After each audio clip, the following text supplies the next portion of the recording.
Come on, man! How are you so good at this game? Are you really gonna ask me that?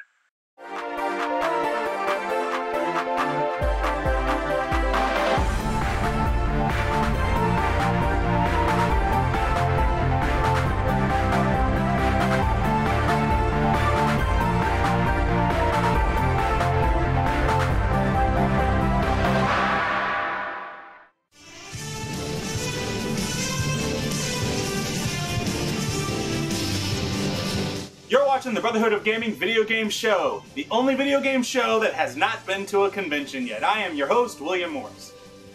Super Smash Bros. Is one of the most highly anticipated video game fighters of all time in existence. Everybody knows this, but why is that exactly?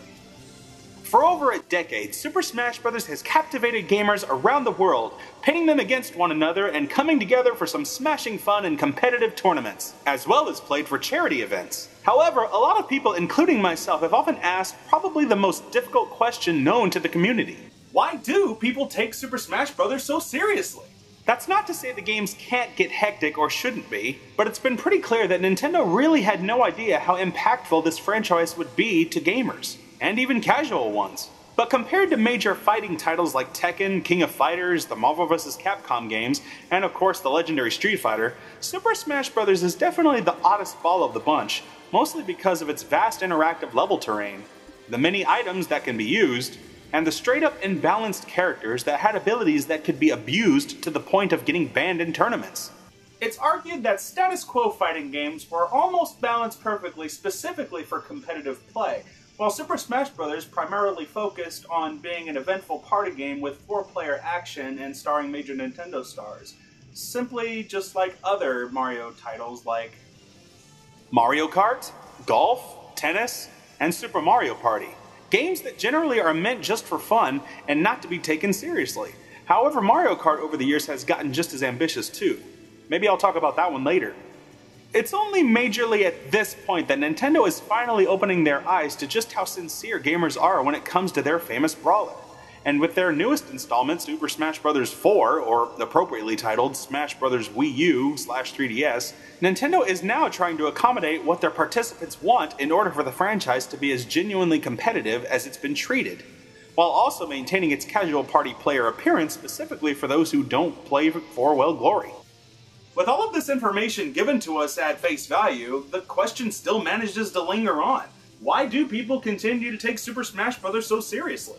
The answer really isn't as straight or black and white as one would hope. However, there is plenty of speculation to satisfy, and I'll try to list off as much as I know because, well, I really like this series too. From the start, I believe it begins with the fact that we have major stars of video games coming together in an otherwise unrealistic scenario.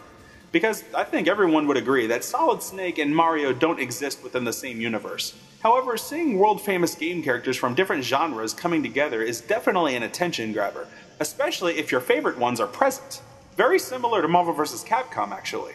Already, this factor alone grabs players' attentions, because as much as you take your favorite video game character seriously in their own video game, be it Metal Gear Solid, Legend of Zelda, Metroid, or Sonic the Hedgehog, you're going to take them just as serious here, and probably devote a lot of your gameplay time to master the character you identify with because you want him or her to rise above the others. This is possibly but only one reason many gamers will take this franchise seriously. The second reason is because although Super Smash Bros. Looks simplistic on its surface, there actually is a lot of in-depth combat within its gameplay. And it's not that easy to master. There's also a lot of diverse strategy involved in it as well. While just about every other fighting game has its general rules of weak punch, medium punch, and heavy punch, and vice versa with its kicks, every character has just about a similar moveset.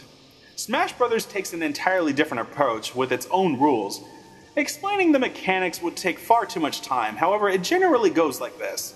We'll use Link as the best example. The A button, depending on what you're playing this on, acts as the main attack, for the choice character of course. For Link, it's his sword. Unlike most fighters where special attacks are inputted through button combinations, Super Smash Bros. Doesn't have any of that. Instead, everything is in a simplistic form. Pressing or holding A in combination with a single direction will have the character attack that way in their own form. The B button is every signature move the choice character is known for, Similar with A, using B with the directional keys will do different things. Geez, suddenly this became a tutorial. Again with Link, B by itself activates the arrows, down B brings out the bombs you can use to throw, forward B will have Link throw his boomerang, and up B will have him do a spin slash. While in the air for most characters, up and B will generally be used to save yourself from a nasty fall. There are plenty of other factors into the game's mechanics that make it unique, and that brings us to our third reason. It's simplicity. This is probably the only fighting game that you don't need a sheet of combos. They'll all work the same way, but use their own unique moves. So there is really no excuse for players to say that they didn't know how to play or what they were doing, as the rules for each character are the same. And friends, that's as far as I go with reasons why people take the game as serious as they do. Now, depending on who plays the game, there's probably a ton more reasons why people choose to claim the game as serious or not as serious as they do. As for me, I think it's a fun game that anybody can practically pick up and play, probably the exact same way Nintendo had initially planned. Now, I open up the floor to you guys. Do you guys think that this game warrants being as serious as people claim it to be, or do you think that it should be looked at as just a simple party game that, well, shouldn't be taken as serious as people suggest? Do you guys like the game? Do you hate it? Tell us in the comments below. Meanwhile, you've been watching the Brotherhood of Gaming video game show, and until next time, keep on gaming, viewers, and do not let the trolls get you down. See you next time.